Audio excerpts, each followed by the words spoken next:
संसार के सबसे बड़े 3 देवताओं में से एक ब्रह्मा जी धरती पर भ्रमण करने निकले थे। सभी जीव जंतु उनके दर्शनों के अभिलाषी थे। इस कारण जैसे ही उनके आने की सूचना मिली, संसार के सभी प्राणी उनके जोरदार स्वागत की तैयारी में लग गए। कोई सुंदर सुगंधित मालाएं गूंथने लगा तो कोई मीठे मीठे फल, कंद और शहद एकत्रित करने लगा। जंगली जानवरों को इस बात की भनक लगी तो वे भी ब्रह्मा जी के स्वागत की तैयारी करने लगे। जंगल के राजा शेर सिंह ने ऐलान किया कि जंगल के सभी जानवरों को ब्रह्मा जी के स्वागत के लिए जरूर उपस्थित रहना पड़ेगा। समय कम था, इस कारण शेर सिंह ने सभी बड़े जानवरों को बुलाकर समझाया कि एक जानवर दूसरे जानवर को और दूसरा जानवर तीसरे जानवर को इस तरह सूचित करे कि जंगल के छोटे से छोटे जानवर को भी यह समाचार प्राप्त हो जाए कि ब्रह्मा जी का स्वागत करना है और उपस्थिति अनिवार्य है।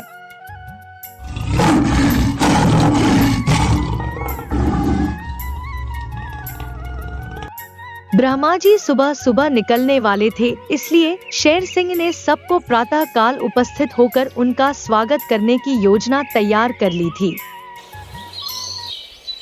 सभी जानवर एक दूसरे को सूचना दे रहे थे ताकि कोई छूट न जाए।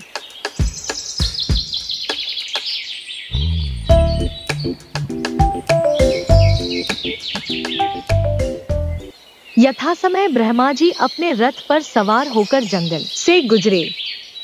सड़क के दोनों ओर जानवर हाथों में माला और फल लेकर कतारबद्ध खड़े थे, उनका स्वागत करने लगे।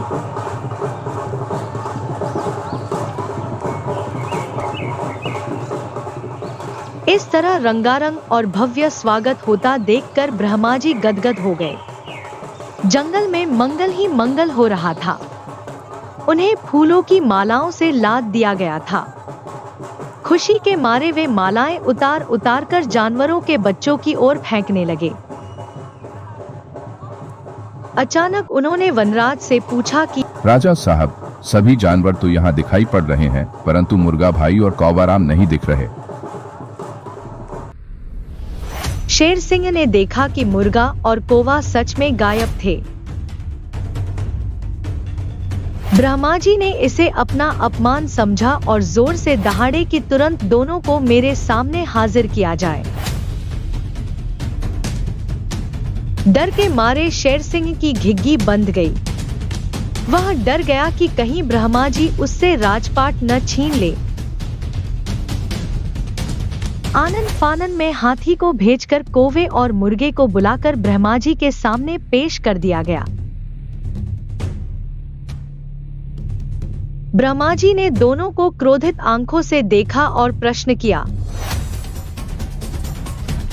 जब जंगल के सभी जानवर मेरे स्वागत में हाजिर हैं, तो फिर तुम दोनों क्यों नहीं आए?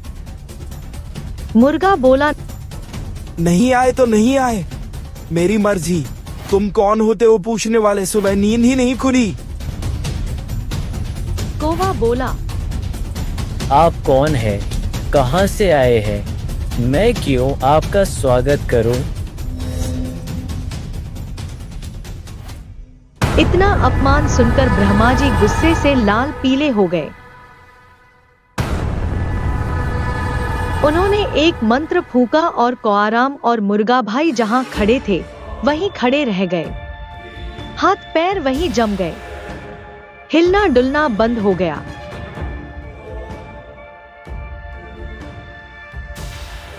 दोनों डर गए और क्षमा मांगने लगे। त्राहिमाम, गलती हो गई सरकार, क्षमा करें, हमारे बाल बच्चे मर जाएंगे। ब्रह्मा जी ने उनके गिड़गिड़ाने पर जरा भी ध्यान नहीं दिया और बोले, उद्दंडों को दंड दिया ही जाना चाहिए। ऐसा कहकर वे आगे बढ़ने लगे। नहीं प्रभु, हमें माफ करो। आप जो भी प्रायश्चित करने को कहेंगे, हम तैयार हैं। किंतु हमें उबारो प्रभु। दोनों फफक फफक कर रोने लगे।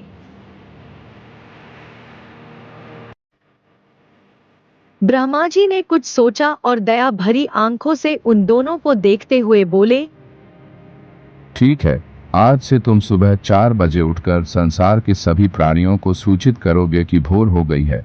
उठ जाओ। इसके लिए तुम्हें कुकड़ों कू की सुरीली तान छेड़नी पड़ेगी। इतना बड़ा दंड? मुर्गे ने आंसू बहाते हुए पूछा। नहीं, ये बड़ा दंड नहीं है। लोग तुम्हारी प्रशंसा करेंगे। स्कूलों में भी तुम्हारे चर्चे होंगे, किताबों में तुम्हारे गीत पढ़े जाएंगे।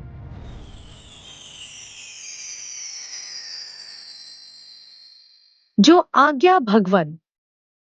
मुर्गे की आंखों में आंसू आ गए। भगवान ने फिर मंत्र फूंका और वह अपनी पूर्वावस्था में आ गया। इधर कौआ भी पश्चाताप कर रहा था। ब्रह्मा जी बोले कि आज के बाद तुम जल्दी उठकर लोगों के घर की छतों अथवा मुंडेरों पर बैठोगे और जिनके यहाँ मेहमान आने वाले होंगे उनके यहाँ कांव कांव कर करके पूर्व सूचना दोगे, ताकि उस घर का मालिक मेहमान के स्वागत के लिए खाने पीने के सामान तथा सब्जी भाजी इत्यादि की व्यवस्था कर सके। ऐसा कहकर ब्रह्मा जी अंतर्ध्यान हो गए। तब से ही आज तक बेचारे कौवा भाई और मुर्गाराम अपना धर्म निभा रहे हैं।